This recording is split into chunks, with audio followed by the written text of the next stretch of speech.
নেপালের স্বরাষ্ট্রমন্ত্রী পদত্যাগ করেছেন। কেন করছেন জানেন?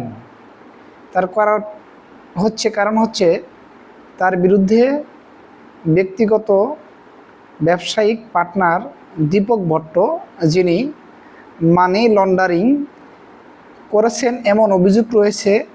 তার সাথে তার ব্যবসায়িক লেনদেন থাকার কারণে এবং তার বিরুদ্ধে এই অভিযোগ তোলা হয়েছে, যার কারণে সেই তদন্তে যেন কোনো প্রভাব না হয় সেজন্য সুদান গুরুং, স্বরাষ্ট্রমন্ত্রী সুদান গুরুং, নেপালের মাত্র 1 মাস বা 1.5 মাস হয়েছে, তিনি তার পদ থেকে স্বেচ্ছায় পদত্যাগপত্র জমা দিয়েছেন।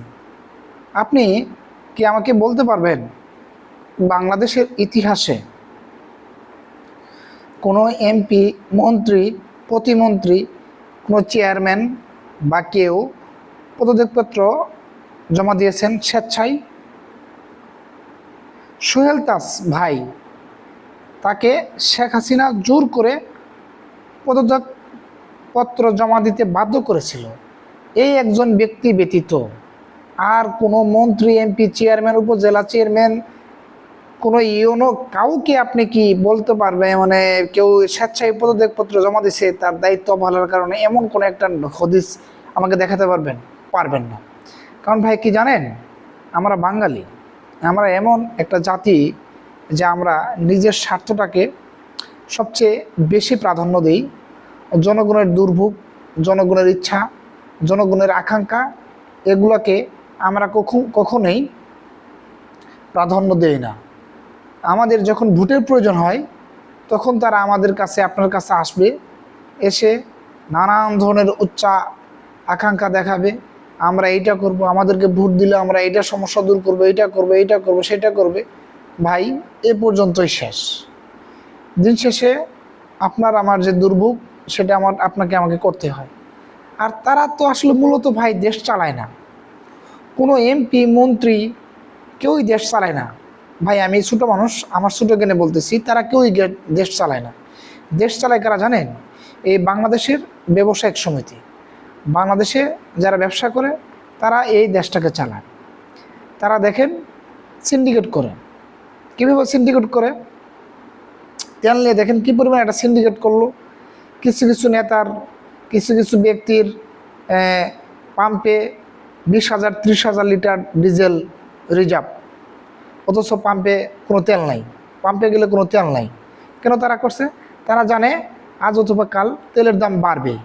দেখেন এখন তেলের দাম বাড়ছে, তারপরেও কিন্তু এই তেলের সমস্যাটা সমাধান হচ্ছে না। কেন হচ্ছে না জানেন? তারা যে তেলগুলা আপনার রিজার্ভ করেছে, সেই তেলগুলা যদি সঙ্গে সঙ্গে ছেড়ে দেয় মার্কেটে, সেই ক্ষেত্রে কিন্তু একটা প্রশ্ন উঠবে যে এত তেল এখন কই থেকে আসলো। আর এই যে জ্বালানির যে একটা সংকট, কি একটা তীব্র জ্বালা যন্ত্রণা, যারা রাস্তায় গাড়িতে থাকে, যারা চলাফেরা করে, একমাত্র তারাই বুঝবে। এবং ভাই লোডশেডিং তো এটা আছেই, লোডশেডিংয়ের তো এটা আসলে কি বলবো, সব সরকারের আমলে ছিল, এখন তো আরও বেশি সমস্যা। ঠিক আছে, হাসিনার আমলে তো মমতাজ আপা হলো ফ্রি করে বিদ্যুৎ বিক্রি করতো, কুইক রেন্টাল বিদ্যুৎ দিত। এখন তো ভাই মাশাল্লাহ, আগে খালি শুনতাম যে তারেক রহমান খাম্বা আছে বিদ্যুৎ নাই, খাম্বার খুঁটি কাটছে বিদ্যুৎ নাই, খাম্বা তারেক। এখন কিন্তু ভাই হাসিনার আমলে এগুলো শুনতাম, এখন হাসিনা নাই। হাসিনা তখন তো এরা পুরা বাংলাদেশ বিদ্যুৎ লাগবে বলে চিল্লাইছে। সেই সময় কিন্তু বিদ্যুতের কোনো অবস্থা মানে কোনো উন্নতি ছিল না। মমতাজ আপা তো মনে করেন যা করে গেছে করছেই। তার তো হাসিনারা চাটতে এমন জায়গায় নিয়ে গেছিল যে পলাইতে হয়েছে হাসিনার। তো ভাই আমার কথাটা হচ্ছে কি জানেন, এইটা যদি এইরকম ক্রাইসিস যদি বিশ্বের অন্য কোথাও হইতো, পররাষ্ট্রমন্ত্রী এবং জ্বালানি মন্ত্রী বা লোডশেডিং মন্ত্রী পদত্যাগ করতেন। ঠিক আছে, আপনারা ব্যর্থ, আপনারা পারছেন না ভাই। আপনি জ্বালানি মন্ত্রী না তো, আপনি লোডশেডিং মন্ত্রী ভাই, আপনি পারছেন না চালাতে। আপনি কেন রয়ে গেছেন এখনো? আপনি পারেন না পদত্যাগ করতে? ওই চেয়ারে মধু আছে না? আপনার বা সমস্যা কি? আপনার তো সমস্যা হয় না চলাফেরা করতে, আপনার গাড়িতে তেলের অভাব হয় না, আপনার বাসায় এসি, আপনার গাড়িতে এসি, আপনার অফিসে এসি, 24 ঘন্টা আপনার এসি এসি এসি। কিন্তু আমরা সাধারণ মানুষ, সাধারণ নাগরিক ভাই, আমরা ফ্যান চালাই, সেই ফ্যানটাও আমরা চালাতে পারি না। কেন? আমাদের কি দোষ? হুম?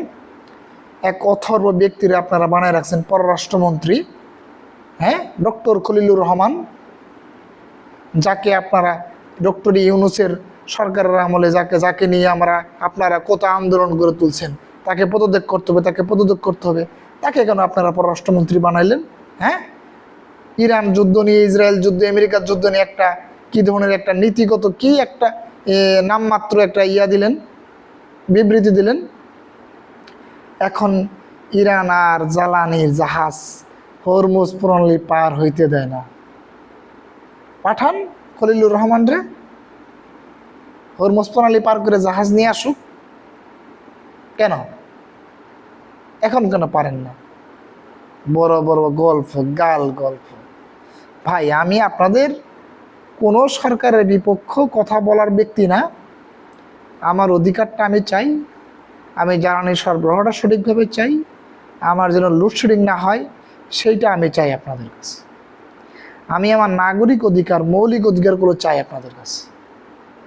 ভাই, আমার রাজনীতিবিদ হওয়ার কোনো ইচ্ছা নাই। জনগণের কথা বলাই কাজ, আমরা কথা বলবো, আমাদেরকে মুখ চেপে ধরতে পারবে না কেউ। হাসনাত আব্দুল্লাহ, বেটা বসার জায়গা নাই, আমি একজন এমপি, বসার জায়গা নাই, আমার বসার জায়গা দেন। এখন বসার জায়গা দিছে, স্যারকে এখন গাড়ি দিতে হবে, এসি গাড়ি দিতে হবে। বাহ, হাসনাত আব্দুল্লাহ ভাই। যাই হোক ভাই, এরকম ভিডিও আরও পেতে চাইলে আপনারা আমার চ্যানেলটাকে সাবস্ক্রাইব করবেন, ভালো লাগলে শেয়ার দিবেন, লাইক করবেন। ধন্যবাদ সবাইকে। আসসালামু আলাইকুম।